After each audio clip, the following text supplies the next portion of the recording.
So Nietzsche offers us a three-step process towards freedom. And it is the camel, the lion, and the child. It's not three separate modes of being. This is three metamorphoses that a human being can go through in order to find something like meaning and something like freedom. The first one is the camel. This is from Thus Spake Zarathustra. Three metamorphoses of the spirit do I designate to you. How the spirit becometh a camel, the camel a lion, and the lion at last a child. Many heavy things are there for the spirit, the strong, load-bearing spirit, in which reverence dwelleth. For the heavy and the heaviest longeth its strength. My interpretation would be that it starts out with the idea that we should bravely face the things that we have to do, that we should be willing to bear a burden. Camels are capable of great feats of endurance, of carrying very heavy loads, and they strike out into the desert, into an extremely dangerous, extremely hostile environment in which there's 1,001 ways to die horribly, and are very, very good at it. They have a skill, they have a discipline, they have a willingness to be strong and to bear the burdens. In this, I think I can see overtones of or rather I can see in Jordan Peterson, the overtones of Nietzsche, where he says, pick up your burden and face your responsibilities to the best of your ability. Jordan Peterson believed that that alone gives life meaning, that just by bearing your burdens, he actually says, carry the heaviest load you can manage, and that will give life meaning. I personally think it's a very, very crucial part of that, and you can't do without it. I don't see as much meaning in suffering alone as Jordan Peterson would. What is heavy? So asketh the load-bearing spirit. Then kneeleth it down like the camel, and wanteth to be well laden. So the spirit of the camel is actually saying, what have you got? What have you got? What's heavy? Strap it on me. Just stick it on my back, and kneels down. You know, the way that they do with their weird. Have you ever ridden a camel? It's extraordinarily uncomfortable. It's not like riding a horse. It's painful. It's shockingly painful. You have to be very, very tough to ride camels. And they're very, very strong animals. Back to Nietzsche. What is the heaviest thing, ye heroes, asketh the load-bearing spirit, that I may take it upon me and rejoice in my strength? Is it not this? To humiliate oneself in order to mortify one's pride, to exhibit one's folly in order to mock at one's wisdom? And isn't the heaviest thing that you can give me for me to, it says here, to humiliate oneself in order to mortify one's pride? Wouldn't it be for me to show how self-aware and humble I can be, that I can take on anything, even if the thing I take on defies my entire ideology, defies my entire philosophy? That's how tough I am. That's how strong I am. That's a burden I'm ready to take on. There's a number of these listed. It's beautifully written. I suggest you go read it. It's the three metamorphoses from Thus Spake Zarathustra by Nietzsche. So there's a bunch of these questions, but the first one is a really good one. What is the heaviest thing you can lay upon me? Is it not this? To humiliate oneself in order to mortify one's pride. The Dostoevsky Brothers Karamazov was written in 1880. I think this was finished in 1883. It's tempting to believe, I'm sure Nietzsche was reading all the major books. It would be like if a Netflix show came on and everybody's like, wow, have you seen this? There's no way he wouldn't have known about it. But in this, there's overtones of Father Asimov's speeches about the necessity for humility, the necessity for discipline, the necessity, even here, to subvert your own worldview. And it says to humiliate yourself and to mortify your pride, to go through a narcissistic humiliation. That takes great strength. Really emphasizing the kind of intellectual honesty and the intellectual courage it takes to make progress in this world. The camel goes out into the lonely wilderness. But in the loneliest wilderness happeneth the second metamorphosis. Here the spirit becometh a lion. Freedom will it capture, and lordship in its own wilderness. In the lion, we have the spirit of an individual, a ruler, a king of their own space, someone who would be concerned with their personal sovereignty and the sovereignty of their own kingdom. This is a person who has to learn to set boundaries. This is a person who is learning to move beyond cultural norms. Its last lord it here seeketh. Hostile will it be to him and to its last god. For victory will it struggle with the great dragon. What is the great dragon, which the spirit is no longer inclined to call Lord and God?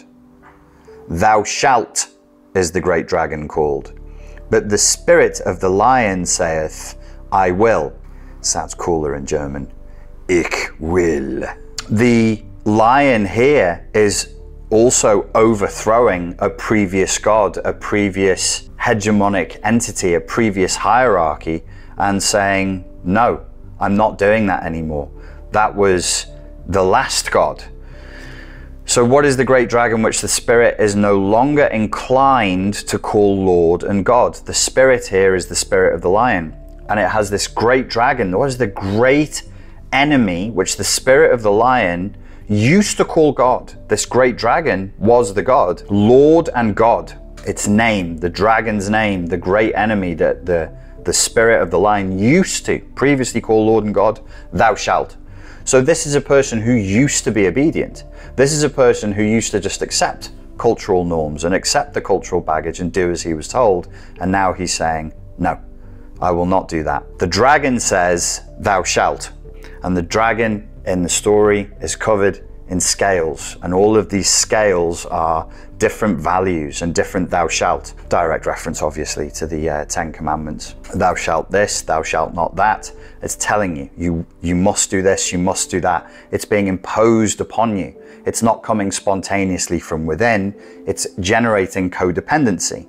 It forces you into the role of receptacle. You are a cup for this ideology, and you accept the wand of this ideology into the cup. It forces you into a passive stance. And Nietzsche says here, no, in your second metamorphosis, you will become the lion and you will say, ich will, I will. It is my will. And so there is this fiery, lion-like rebellion that says, no, I will. To create new values that even the lion cannot yet accomplish. So the camel can bear the burden, the lion can say no to the old values and the old value system, but the lion is not capable of creating a new value system. To Nietzsche, to create new values, that even the lion cannot yet accomplish, but to create itself freedom for new creating, that can the might of the lion do.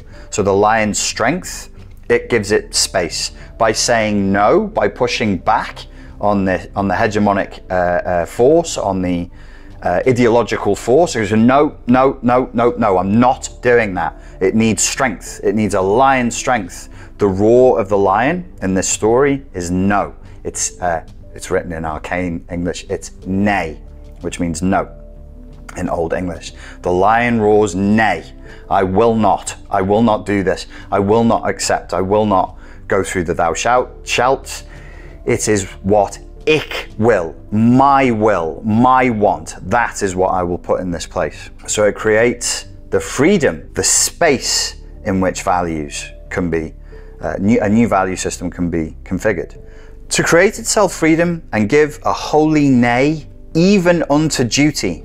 For that, my brethren, there is the need of the lion. So Nietzsche could see here that if you were going to turn your back on this, you would need great strength because of the pressure and the shame and the guilt that would be exerted against you. You won't do your duty. You know, Nietzsche was born, I think he was born into Prussia, and he served, I'm pretty sure he was a horseman, and then he became sick in the Prussian military. So imagine the pressure from his church, the pressure from his state, the pressure from the military. You know, be a man, do your duty, take care of Prussia, of the military needs. And he said no. He himself, Nietzsche, walked away. He walked away from all of that and said no. He renounced Prussia. He became stateless. So I say again, to create itself freedom and give a holy nay even unto duty, incredibly courageous. All of us need to give a holy nay even unto duty, even unto patriotism, nationalism, faith, whatever. We must do it to become authentic and to individuate. For that, my brethren, there is need of the lion. But to create new values, that even the lion cannot yet accomplish. But to create itself freedom for new creating, that can the might of the lion do. What you need after that is the child. The child is innocent. The child is spontaneous. The camel bore the burden. The lion said no to the past and created space. But we have to go back to a spontaneous state of life-affirming innocent. So we bear a burden, then we say no, then we need to say yes. Once we've cleared the table, we've cleared the ideological crap, then it's time to say yes. Then it's time to be in life with the spirit that you would find in the tarot card of zero, the spirit of the fool, to approach life with a degree of openness and innocence and in a life-affirming way. The camel and the lion can't do that. Only a child can do that. The child shouts the sacred yes that affirms life. This is what we need to remember about Nietzsche, is he was a life-affirming man. He wasn't a nihilist. He liked red-blooded, life-affirming ideas and concepts and structures. So he was trying to find a way to bring people back to a place where they could have the courage to be spontaneous, natural, and to take risks, to live their lives and to affirm life. The game of creation can only be said with the yes. So he was in Thus Spake Zarathustra. Nietzsche talks about the game of creation. We can only create when we are in a childlike state of innocence and saying yes, yes, yes. Ladies and gentlemen, thank you very much for your time and for your attention, and I look forward to speaking to you again soon. Cheers.